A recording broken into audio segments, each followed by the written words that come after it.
So hey guys, welcome back to my channel Jayantika lifestyle. आप सभी का मेरे चैनल में एक बार फिर से बहुत बहुत स्वागत है। और आज का जो थंबनेल है उसमें मैं कोई स्पेशल ऐसी चीज़ के बारे में नहीं आप लोगों को बताऊंगी। जो भी है ये पूजा से रिलेटेड रहेगा, पूजा पाठ से रिलेटेड। जो भी हम अपनी दिनचर्या में, अपनी पूजा में कुछ बहुत गलतियाँ कर देते हैं कुछ लोग, तो जो चीज़ें मुझे पता है मैं वो आप सभी लोगों के साथ में शेयर करूँगी। आई जस्ट होप कि आप सभी को ये जानकारी अच्छी लगेगी। अगर वीडियो अच्छी लगे तो लाइक कीजिएगा, सब्सक्राइब कर लीजिएगा अगर आप फर्स्ट टाइम मेरी वीडियो को देख रहे हैं। और आई जस्ट होप कि ये वीडियो आपको पसंद आने वाली है। तो देर करते ना हुए और वीडियो को लंबी ना बनाते हुए वीडियो जल्दी से स्टार्ट करते हैं। तो let's get started the video. तो जो फर्स्ट चीज़ है वो मैं आप लोगों को बताऊंगी कि देखिए, तो पूजा देखिए सब लोग करते हैं, लेकिन अगर हम कुछ नियमों को ध्यान में रखने के बाद में अगर हम अपनी पूजा करते हैं उन नियमों का जो कि हमारे बड़े बुज़ुर्गों ने बनाया है और अध्यात्म से रिलेटेड है, तो अगर हम इन नियमों को ध्यान में रखते हुए पूजा पाठ करते हैं तो जो हमें फल 50% मिलता है ना, उसका हमें 90% हमें वो फल मिल सकता है। और 90% नहीं, 101% आपको उसका फल मिल सकता है अगर आप पूजा को सही तरीके से कर रहे हैं। तो वो कौन से नियम हैं जिन्हें हमें नहीं भूलना चाहिए और करना चाहिए, आपको मैं इस वीडियो में बताऊंगी। तो अगर आप जानना चाहते हैं तो वीडियो पूरी देखिएगा, नहीं तो आपको नहीं पता चलेगा।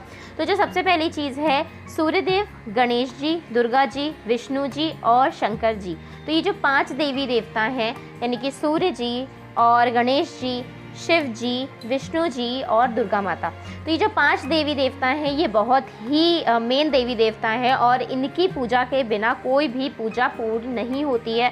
तो आप सभी को इनकी पूजा करनी ही चाहिए, ठीक है। अगर आपका कोई एक आध्यात्मिक गुरु है या फिर अगर आपको पर्टिकुलर आप किसी एक भगवान को मानते हो तो वो तो ठीक है, लेकिन आपको इन सभी भगवानों की पूजा करनी ही चाहिए।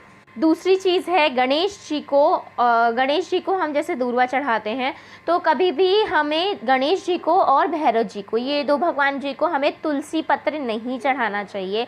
लोग फूल माला सब चढ़ाते हैं, उसके बाद तुलसी पत्र भी कोई कोई चढ़ा देता है, तो हमें भैरव जी को और गणेश जी को हम तुलसी पत्र नहीं चढ़ाते हैं, इस चीज़ का ध्यान रखिएगा।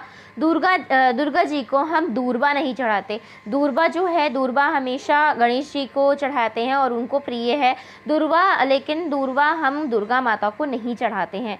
कभी भी आप सूर्य को जब अर्घ देते हैं तो सूर्य को अर्घ देते समय आप कभी भी आप तांबे के लोटे से अर्घ दीजिए, लेकिन आप सूर्य को जल कभी भी शंख से जल भर के नहीं डायरेक्ट हम देते हैं।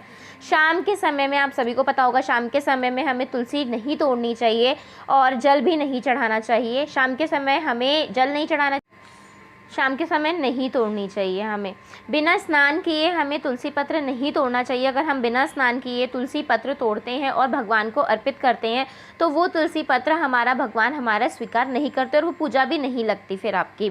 कभी भी आप हाथ में फूल रख के और फिर उसके बाद आप चढ़ा रहे हैं भगवान जी को, तो इस तरीके से नहीं करना चाहिए, वो भगवान उस फूल को नहीं एक्सेप्ट करते हैं। फिर है देखिए, एकादशी वाले दिन, द्वादशी वाले दिन, संक्रांत वाले दिन आपको कभी भी, और रविवार वाले दिन कभी भी तुलसी जी नहीं तोड़नी चाहिए, ना ही उनकी पूजा में जल नहीं चढ़ाना चाहिए, उन्हें टच नहीं करना चाहिए। दिन के समय आप जल चढ़ाइए, शाम के समय जल नहीं चढ़ाते हैं, लेकिन दिया ज़रूर जलाते हैं। तुलसी जी के सामने अगर हम दिया जलाते हैं, दीपक प्रज्वलित करते हैं हर रोज़ शाम को, तो उससे बहुत ही पॉजिटिव वाइब्स आती हैं। और जो तुलसी माता की पूजा करते समय जो भी मतलब पॉजिटिविटी आनी होती है आपके घर में, आपको उनका आशीर्वाद और जो भी सुख संपदा मिलनी होती है वो बिल्कुल मिलके रहती है। तुलसी जी के आसपास जहाँ भी आपने तुलसी का पौधा रखा है, लक्ष्मी जी का प्रतीक माना जाता है, तो इसलिए कभी भी आपको गंदी जगह में ध्यान रखिएगा कि जहाँ पे भी आपका तुलसी पत्र है वहाँ पे गंदगी नहीं होनी चाहिए। इस चीज़ का बिल्कुल ध्यान रखिएगा। लोग जूते चप्पल वहीं उतार देते हैं, वहीं तुलसी जी का पौधा लगा होता है, तो आपको इन सब चीज़ों का भी हमें बहुत ध्यान रखना चाहिए।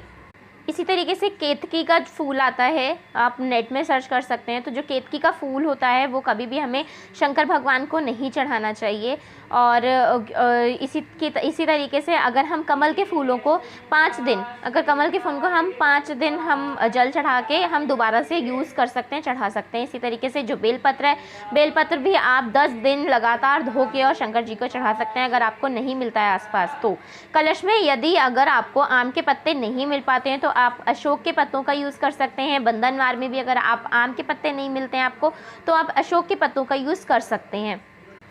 जो पतला चंदन होता है, कभी भी आप पीतल के बर्तन में पतला चंदन नहीं रखिएगा, नहीं तो वो भगवान को अर्पित नहीं होता है और वो स्वीकार नहीं करते हैं। इसी तरीके से कभी भी आपको पीतल के बर्तनों में कभी भी हमें दीपक से दीपक नहीं जलाना चाहिए।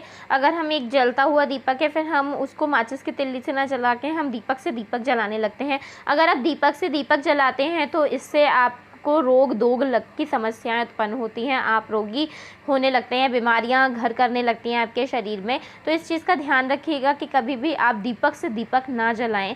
इसी तरीके से जब हम पूजा करते हैं तो डायरेक्ट हमें नंगे पैर ज़मीन में नहीं पूजा करनी चाहिए, नहीं तो वो एक्सेप्टेबल नहीं होती है, स्वीकार नहीं करते भगवान। तो आपको जब भी कभी आप पूजा करें, ऊनी चीज़ में ऊनी कोई भी इस तरीके से कपड़ा रख लीजिए, या फिर ऊनी जो पावदान। जस्ट रियली होप सो कि आपको मेरी ये आज की जानकारियाँ अच्छी लगी होंगी। अगर आपको ये पहले से पता है और नहीं भी पता है तो भी अगर वीडियो अच्छी लगी हो तो प्लीज़, और यूज़फुल लगी हो तो प्लीज़ एक लाइक ज़रूर करके जाइएगा।